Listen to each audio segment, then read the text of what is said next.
Beleza, então continuando, né, a partir desse ponto aqui, é, como a gente viu ontem, nas aulas passadas a gente viu o governo Dutra, né, as características do governo Dutra, a gente revisou ontem, e a gente viu também o governo Vargas, tá? Vamos dar só uma revisadazinha aqui no governo Vargas, certo?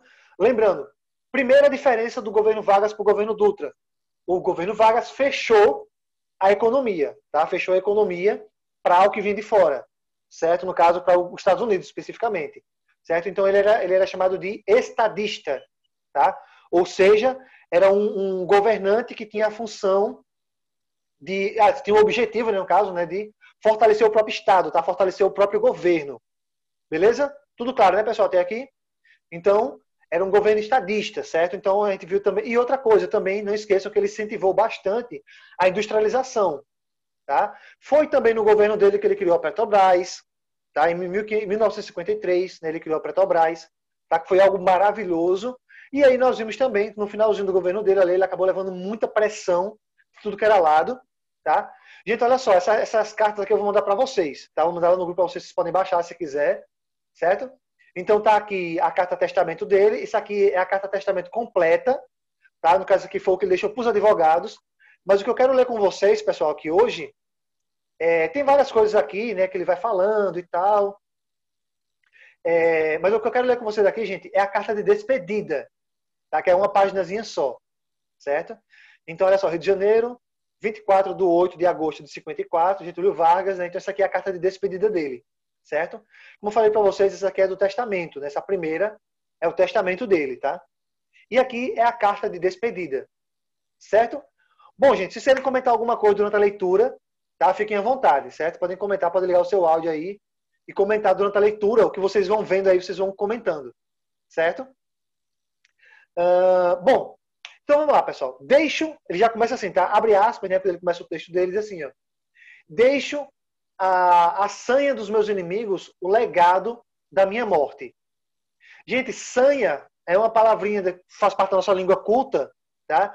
Que é como se fosse assim, deixa a culpa, certo? Deixa a culpa da minha morte, né? No caso, deixa não culpa, mas deixa o encargo, deixa nas costas dele. Resumidamente seria isso, tá? Então, assim, ó, deixo a sanha dos meus inimigos, o legado da minha morte. Ou seja, meio que ele deixou a herança, deixou o fardo nas costas dos inimigos dele, a culpa da morte dele, né? A herança da morte dele. Todo mundo entendeu, né? Isso aqui? O que significa essa palavra sanha? Deixo a sanha dos meus inimigos, o legado da minha morte. Em outras palavras, o Vargas está dizendo o seguinte, ó, eu estou deixando para vocês a culpa da minha morte. O fardo da minha morte. Estou deixando aqui para vocês. No caso, para os inimigos dele. Certo? Bom, continuando na segunda frase, ele diz o seguinte: levo o pesar de não haver podido fazer por este bom e generoso povo brasileiro e principalmente pelos mais necessitados todo o bem que pretendia. Então ele está dizendo o seguinte, ó, poxa, eu vou morrer, mas eu vou morrer com aquele pesar no meu coração de não poder ter feito mais pelo povo brasileiro. Né? Terceira frase, ele diz assim, ó, a mentira, a calúnia e as mais torpes invencionices foram geradas pela malignidade de rancorosos e gratuitos inimigos numa publicidade dirigida, sistemática e escandalosa. Em outras palavras, o Vargas está dizendo aqui o seguinte. Desculpe, eu acabei cancelando aqui. Só deixa eu voltar aqui. Aqui. Então, praticamente, o Vargas diz o seguinte, pessoal, que ele atribui a culpa da morte dele, né, ao quê? A essas mentiras, né, o que ele chama de mentiras, de calúnias, né? Quando ele fala aqui, as mais torpes, né, invencionistas, ou seja, as pessoas estão inventando mentiras sobre ele, inventando um monte de coisa que não existia. Né? E ele diz o seguinte, que os inimigos deles utilizaram o quê, pessoal? Uma publicidade perversa, né? Uma publicidade perversa, ou seja, dirigida, sistemática e escandalosa. Gente, vocês terem uma ideia, inventaram que o Vargas tinha caso com mulheres casadas, inventaram que o Vargas tinha mandado assassinar pessoas. Cara, só pra vocês terem uma ideia, inventaram tanta coisa no mundo do Vargas que só pra vocês terem uma ideia.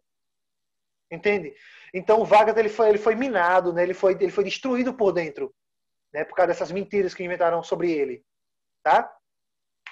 Terceira frase do Vargas, ele diz o seguinte: acrescenta-se a fraqueza de amigos que não me defenderam nas posições que ocupavam, a felonia de hipócritas, né? A felonia tem a ver com mentiras falsas, tá? Com a falsidade, tá? A felonia de hipócritas e traidores a quem beneficiei com honras e mercês, e a insensibilidade moral de sicários que entreguei à justiça, contribuindo todas para criar um falso ambiente na opinião pública do país contra a minha pessoa. Então, olha só, gente, ele vai atribuir, o Vargas atribui o seguinte: fraqueza dos amigos, né? Hipócritas e traidores que beneficiei com honras e mercês. Então, pessoas que o próprio Vargas, olha só que interessante, gente, o próprio Vargas beneficiou pessoas que depois atacaram ele. Sabe com quem foi que aconteceu praticamente a mesma coisa? Com o PT, né? O Partido dos Trabalhadores, inicialmente com o Lula e depois com a Dilma. Gente, as pessoas que se reuniram ali, que manipularam a população e manipularam a mídia para tirar a Dilma do governo, foram os mesmos que o próprio PT colocou no poder. Gente, o Lula só entrou no governo porque ele se aliou com a burguesia, se aliou com a elite brasileira. Entende? A elite brasileira foi lá e se aliou. Entende? A elite brasileira foi lá e se aliou, né, ao PT. Entende? Então é basicamente isso. Certo? É basicamente isso. Ou seja, e outra, ele vai dizer o seguinte: a insensibilidade moral, né, de quem? De sicários que entreguei à justiça, né? Então, algumas pessoas ali, né, que acabaram sendo ajudadas por ele, né? Então, tudo isso aí criou um ambiente, como ele fala aqui, ó, um falso ambiente, né? Criou um falso ambiente onde ele foi massacrado, né? Criou um falso ambiente onde ele foi massacrado. Entende? Bom, vamos lá para a próxima parte aqui da frase do texto desse Sócrates, do texto do Vargas, né? O próximo parágrafo é um pouquinho longo, mas é o seguinte, ó: a simples renúncia ao posto a que fui levado pelo sufrágio do povo me permitisse viver esquecido e tranquilo no chão da pátria, de bom grado renunciaria.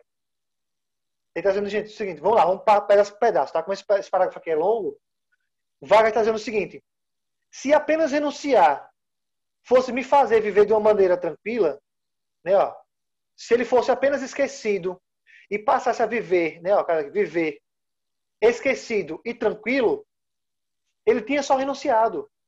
Entende? Ele tinha renunciado. Mas o que é que ele vai dizer? Olha só. Mas, no final da segunda linha, gente, mas tal renúncia daria apenas ensejo, ou seja, impulsionaria, né, para, com mais fúria, perseguirem-me e humilharem.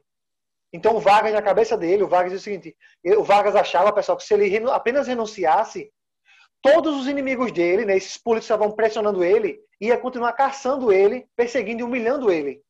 E até, olha o que é que ele fala, pessoal, com mais fúria. Então o Vargas estava com muito medo. Ele estava com muito medo de que, se ele apenas renunciasse, os inimigos dele iam continuar perseguindo e humilhando ele cada vez mais e com mais fúria. Certo? Olha o que é que ele diz aqui no final da terceira linha: querem destruir-me a qualquer preço. Tornei-me perigoso aos poderosos do dia, aos poderosos do dia e às castas privilegiadas. Velho e cansado, preferi prestar contas ao Senhor. Ou seja, a gente diz, como eu estou velho e cansado, não aguento mais isso, eu prefiro ir logo para o céu, né, e conversar logo com Deus, com o Senhor. E ele fala, ó, prestar contas de quê? Não de crimes que não cometi, mas de poderosos interesses que contrariei. Ora porque se opunham aos próprios interesses nacionais, ora porque exploravam impiedosamente aos pobres e aos humildes. Então você vê que o Wagner está falando assim: poxa, agora eu vou me confessar para Deus. Quando eu chegar no céu, eu vou me confessar para Deus. Mas não por aquilo que falaram que eu falei, que eu fiz. Ou seja, por crimes que eu não cometi. Mas porque eu acabei alimentando as pessoas que me destruíram no final. E aí, as duas últimas frases do Vargas, né, essa aqui é a parte mais famosa do texto dele. As duas últimas frases, ele fala o seguinte: na penúltima frase ele diz: Só Deus sabe das minhas amarguras e sofrimentos. Que o sangue de um inocente sirva para aplacar a ira dos fariseus. Então ele meio que faz uma comparação, né, com Jesus, que morreu por causa dos fariseus, né, que mataram Jesus injustamente. Então agora o Wagner está meio que fazendo uma comparação, né? Poxa, agora eu estou morrendo inocente, injustamente, só por causa desses que me perseguem, dos fariseus que me perseguem, né? E aí no final do texto ele diz isso aqui, ó: agradeço aos que de perto ou de longe trouxeram meu conforto de sua amizade. A resposta do povo virá mais tarde. Então isso aqui foi a carta de despedida do Vargas, né? E no final do texto dele aqui, ó, né? No final do texto dele aqui, da carta testamento dele, aparece aquela frase que eu comentei com vocês, né? Ó, serenamente dou meu primeiro passo no caminho da eternidade e saio da vida para entrar na história, né? Serenamente dou meu primeiro passo no caminho da eternidade e saio da vida para entrar na história. Cara, olha que texto pesado. Gente, eu quero que vocês pensem esse texto, tentem pensar como ele pensava na época, o que é que ele estava sentindo na época. É isso que me fascina, sabe? Quando eu vou ler um texto em primeira pessoa, eu sempre tento me colocar no lugar da pessoa, naquele contexto, naquele momento, naquela, como é que aquela pessoa pensava, como é que aquela pessoa sentia naquele momento, né, ali. O que é que ela sentia naquele momento? Entende? Então você vê quem... Eu vou mandar para vocês aqui esse textinho completo, tá? Vou mandar, assim que terminar essa aula aqui, eu vou mandar esse textinho aqui completo para vocês, porque caso vocês queiram ler, vocês podem ler aqui. É bem pequenininho também, gente. Tá? Rapidinho vocês podem ler. Tá? Que tem um textinho completo, né? Que é, como eu falei para vocês aqui, é só a carta de despedida, né? Mas tem um textozinho completo, onde ele mostra toda a parte do testamento dele, né? Não só essa primeira parte aqui, né? Mas vai mostrar também aqui, ó, né? A carta testamento de Getúlio Vargas. Então vocês podem ler aqui, não é muita coisa, é pouquinha coisa aqui, ó.